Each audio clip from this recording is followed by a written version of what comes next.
Cualquier persona que se adentre en la Biblia va a notar muy pronto, recorriendo sus páginas, que en la Biblia hay un desfile casi interminable de hombres y mujeres. Si uno dijera cientos de nombres aparecen en la Biblia, no exageraría, cientos. Los hombres que son mencionados en la Escritura. Yo no voy a agregar a esos otros tantos cientos de hombres o personajes en general, hombres y mujeres, no mencionados, otra gran cantidad. El carcelero de Filipos, no sabemos cómo se llamaba. Y así en el Antiguo Testamento y en el Nuevo Testamento, Pablo llega a decir, y otros colaboradores míos cuyos nombres están en el libro de la vida. Y claro, entre esta gran cantidad de nombres, incluso la Biblia es muy detallista en cuanto a la genealogía. Fulano engendró a Sutano, y Sutano, Mengano, y Mengano, a Perengano. Y hay que tener mucha disciplina cuando uno llega a esas genealogías que están en la Biblia. Uno pretende leer toda la Biblia sin saltarse ningún versículo. Hay una tentación tremenda cuando llega a esas listas que resultan áridas, porque hasta difícil de pronunciar son esos nombres. Los deseos que dan de saltarse son graves, hay que disciplinarse. Y hay nombres que se destacan. Hay nombres, por ejemplo, David es un nombre al cual la Biblia se refiere. Yo no sé cuántos versículos de la Biblia ocupa el Espíritu Santo para referirse a David. Posiblemente el personaje más mencionado en la Escritura. Y va a nosotros, en quienes el Espíritu Santo se detiene y que da muchos detalles acerca de su vida, de su obra. Pero es interesante que en medio de estas listas, en medio de estas nóminas que aparecen, surgen personajes que, aunque de ellos no se dice mucho, lo que se dice es suficiente para ser motivo de análisis, de examen, de estudio. En el libro primero de Crónicas, en el capítulo 4, luego de mencionar una serie de nombres, ahí en ese paisaje tan árido surge un nombre, Jabes.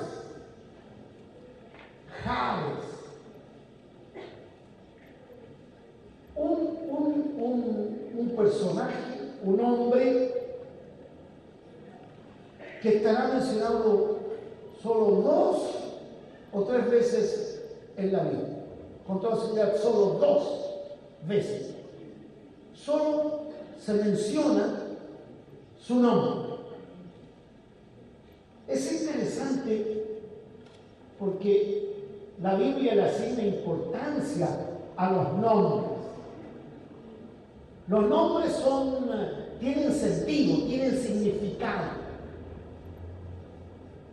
Y Jabes, incluso de acuerdo al texto sagrado, significa dolor, sufrimiento, que podría ser el que sufre o el que hace sufrir. Libro primero de Crónicas, el capítulo 4, los versículos 9 y 10. Y Jabes fue más ilustre que sus hermanos, al cual su madre llamó Jabes, diciendo: por cuanto lo di a luz en dolor. Lo di a luz en dolor. Por lo tanto, este cabrito se va a llamar dolor, sufrimiento. El que hace sufrir o el que sufre.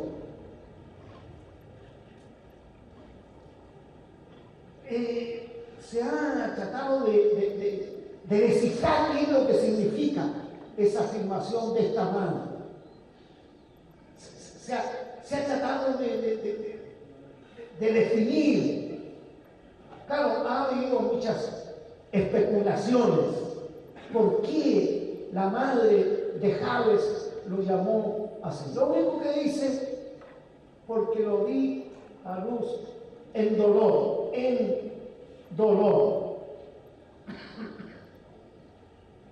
¿De qué se está hablando aquí? ¿De un embarazo complicado? ¿De un parto con problemas? Lo di a luz en dolor.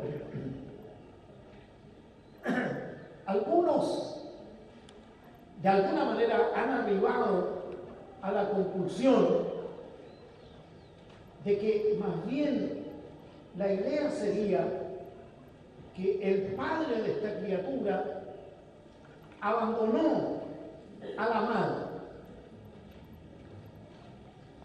previo al nacimiento o luego del nacimiento. El padre desapareció.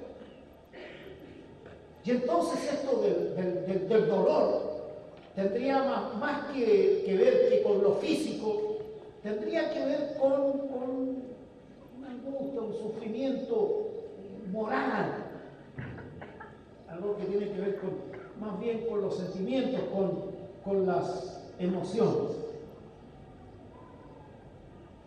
Entonces, cuando hablamos de Jabes, estamos frente a un desconocido, no sabemos nada de él.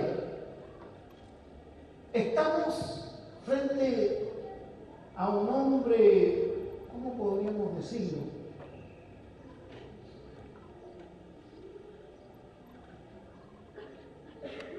Adolorido, sufriente, sufridor, que sufre.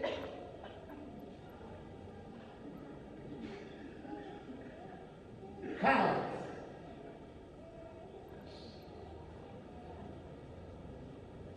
Si esta interpretación está en lo correcto, si este fue un hijo que nace y en vez de traer alegría trae sufrimiento, trae dolor, tanto así que hasta lo llaman dolor, si se cría casi con ese estigma. Imagínense cuando la mamá lo llamaba: dolor, ven, dolor, ven, dolorcito, ven.